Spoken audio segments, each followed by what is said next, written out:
বন্ধুরা, নেপালের কাঠমান্ডুতে আজকের দিনে যা ভয়াবহ পরিস্থিতি করলেন নেপালবাসীরা, তাতে করে নেপাল সরকার ভয় পেয়ে গেছে। নেপাল সরকারের বুক কেঁপে গেছে।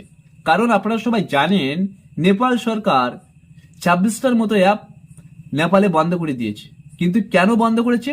নেপাল সরকার যে সকল দুর্নীতি করছে বা নেপালে যত দুর্নীতি হচ্ছে, দেশ লুটে খাচ্ছে, সেগুলি যাতে সোশ্যাল মিডিয়া অ্যাপের মাধ্যমে বাইরে প্রকাশ না হয় বা অন্য কোনো সরকার গঠন করতে না পারে, তার জন্য এমনই সিদ্ধান্ত নিলেন বর্তমান যে সরকার, মানে হিটলারের শাসনের মতো অবস্থা করতে চেয়েছিলেন। তার জন্য সাধারণ মানুষ থেকে শুরু করে যুব সমাজ থেকে শুরু করে ক্ষিপ্ত হয়ে গেছেন। সোশ্যাল মিডিয়া যখন থাকে তখন সরকারের বিরুদ্ধে সবাই প্রতিবাদ করতে পারে, শাসক দলের বিরুদ্ধে সবাই প্রতিবাদ করতে পারে, সবার বিরুদ্ধে কথা বলতে পারে।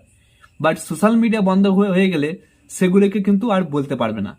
সেক্ষেত্রে সরকার এমনই সিদ্ধান্ত নিয়েছিল যে সোশ্যাল মিডিয়া বন্ধ করলে আমাদের ওপর কেউ আর আক্রমণ করতে পারবে না বা আমাদের নিউজটা কেউ ছড়াতে পারবে না। এমনই চিন্তা ভাবনা করেছিল বর্তমান যে সরকার রয়েছে নেপালে, সেই সরকার।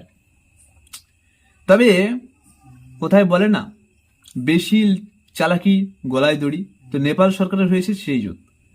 ভেবেছিল দেশটাকে লুটে খাবে, কিন্তু আর লুটে খেতে পারলো না।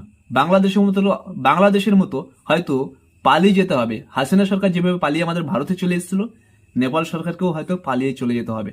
কারণ বুঝতে পারছো, একের পর এক পরিস্থিতি কিন্তু জোরালো হচ্ছে। দেখা যাক শেষ পর্যন্ত কি হয়।